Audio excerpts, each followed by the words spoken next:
Wednesday night, 5 o'clock live. And thank you for tuning in to the Relationship Codes, where we're going to be breaking down some relationship dynamics so that people are able to be aware and have some really healthy information in order how to be able to create dynamic relationships and actually be happy.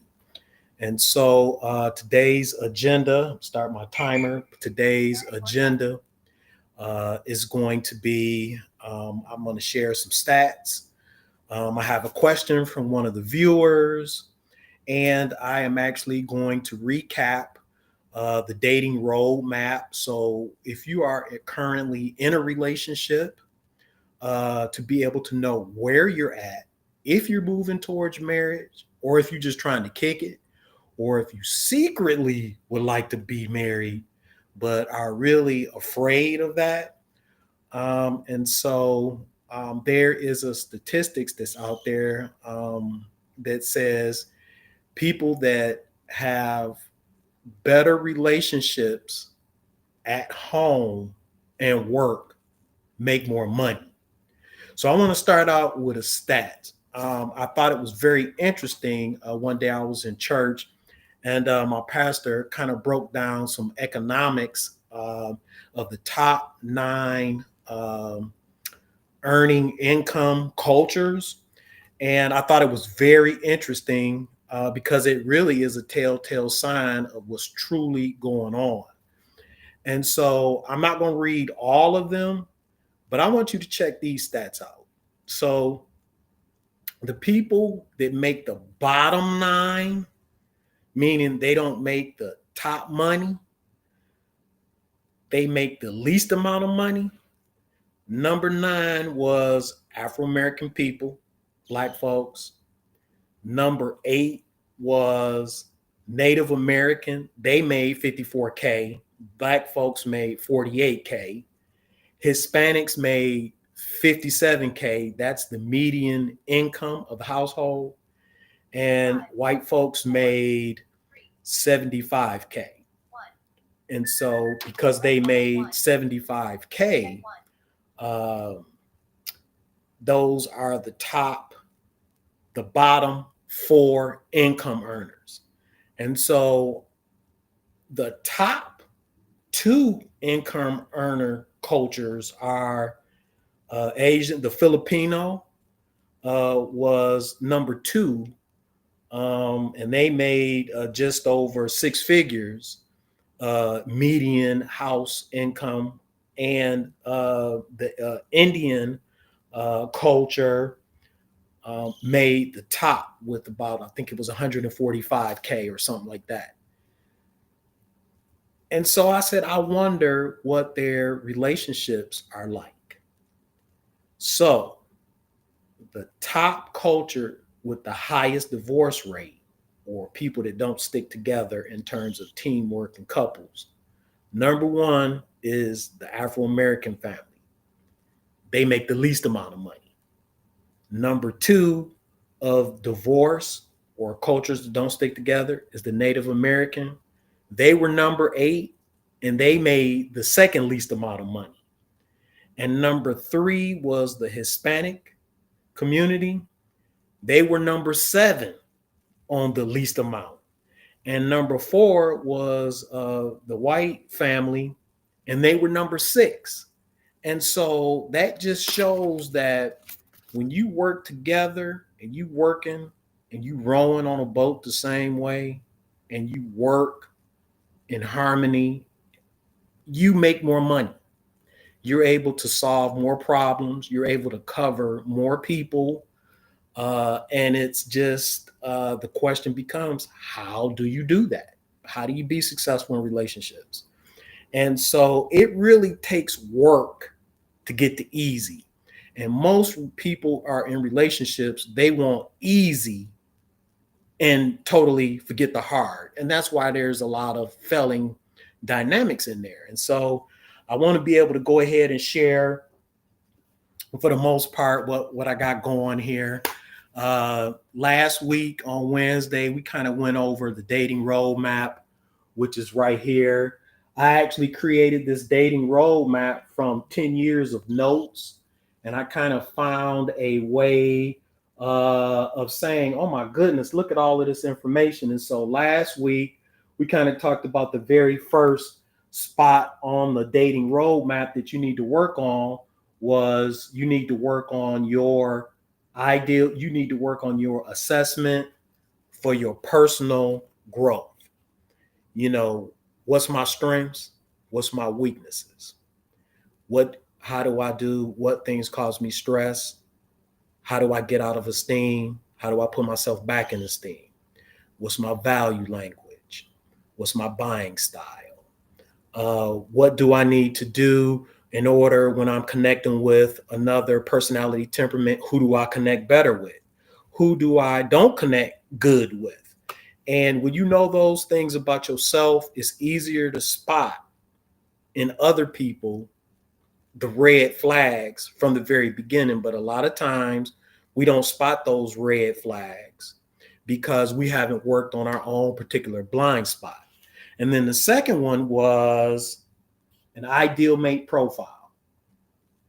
So when you do an ideal mate profile, you kind of take the temperaments and you do the exact same thing. Now you do that whether you're dating, whether you have a business partner, whether you have a team of employees, whether you're a leader, whether you're a manager. You don't do it just to have an exercise to say, oh, well, we did a personality thing for team development growth. And then 2 weeks later, nobody talks about it. Nobody works on it. Nobody operates by that principle. And the next thing you know, as soon as a storm comes, you don't know how to solve the problem. You have people quitting. You have people walking away from relationships. You have people breaking up, getting divorces, messing up families just because you don't want to work and you don't know how to control and you don't know what to work towards. And so the third step on the dating roadmap was the attraction. And that was really understanding what true attraction is beyond the physical mean. Look, people gain weight, people lose hair, people get gray, they get gray. And a lot of different things can happen to the body. But generally, what is true attraction? What does that look like? I like the way you communicate. You're fun to hang out with. You about your business. And so once you get past the actual physical attraction, check, and then you really begin to study and figure out what sort of things do you like about a person, even if they never ever change one thing about them.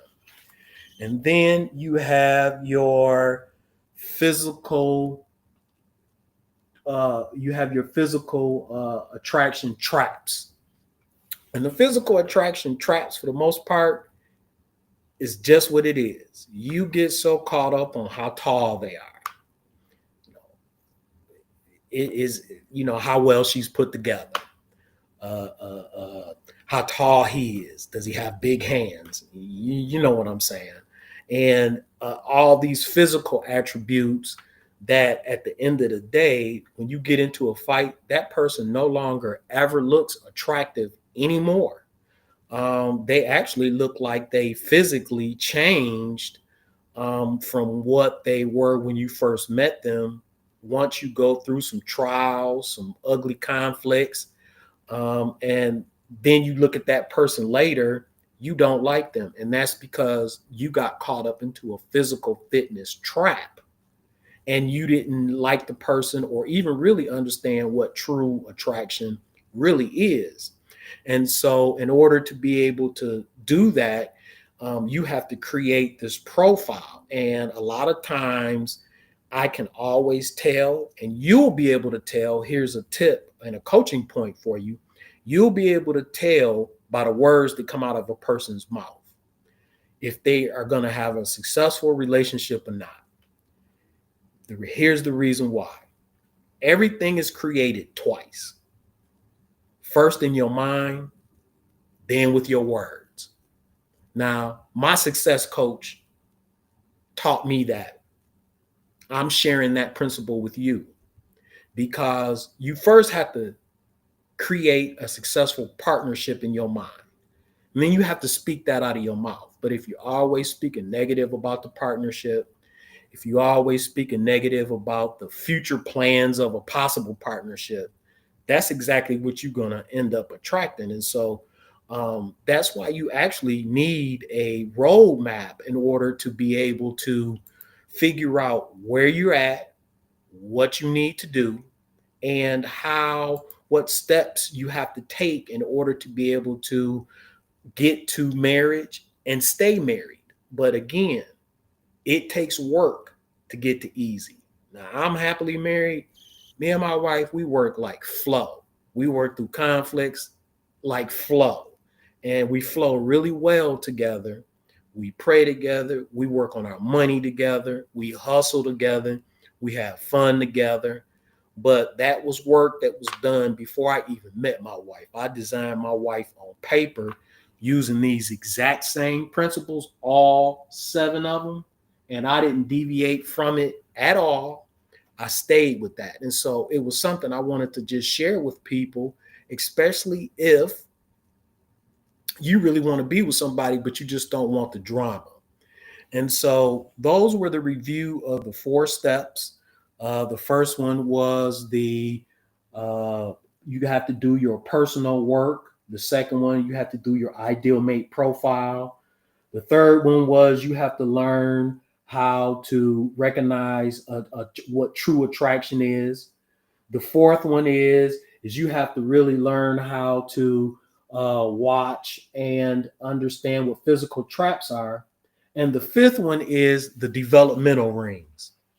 I love the developmental rings because that is what you watch in a person.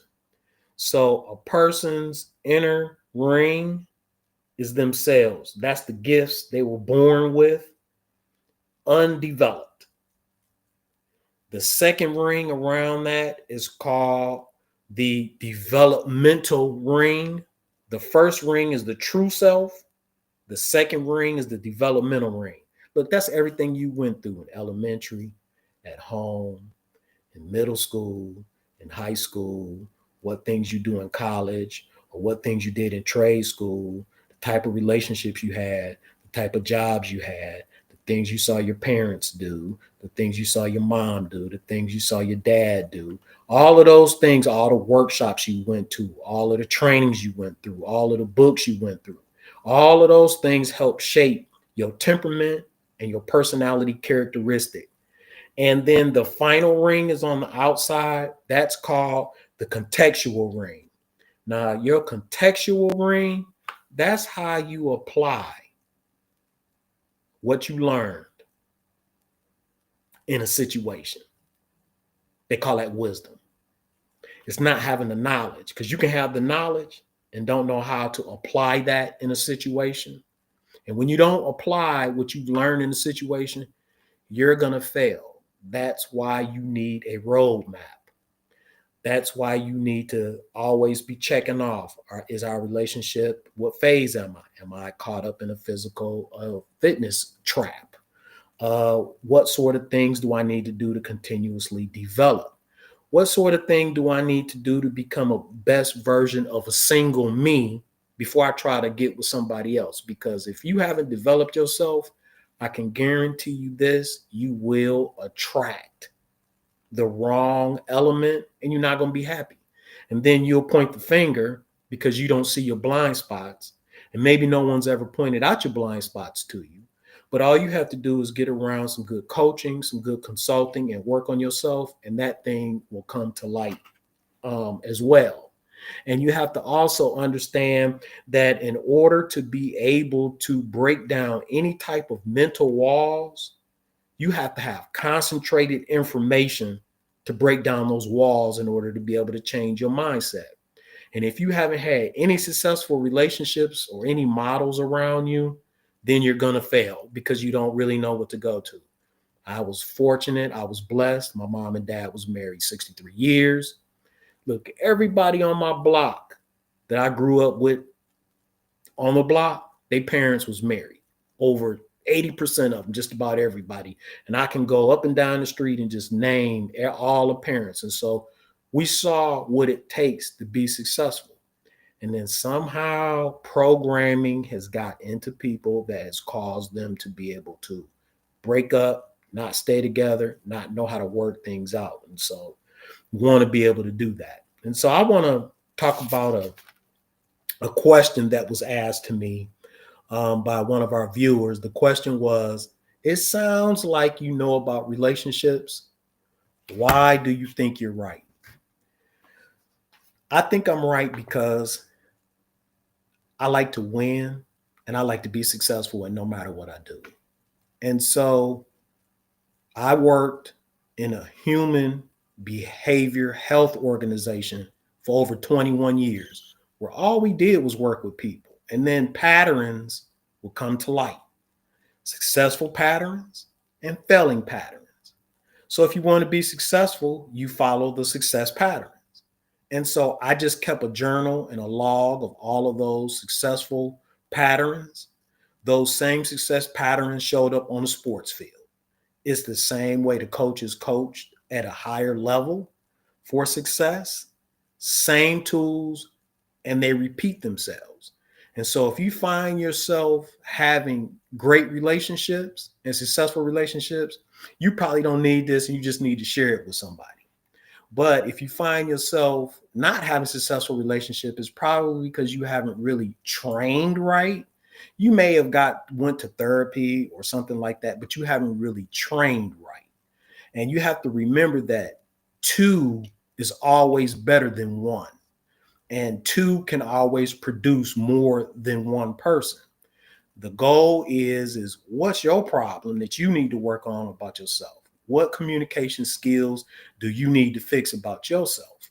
What sort of things do you need to information you need to take in order to be able to position yourself for success?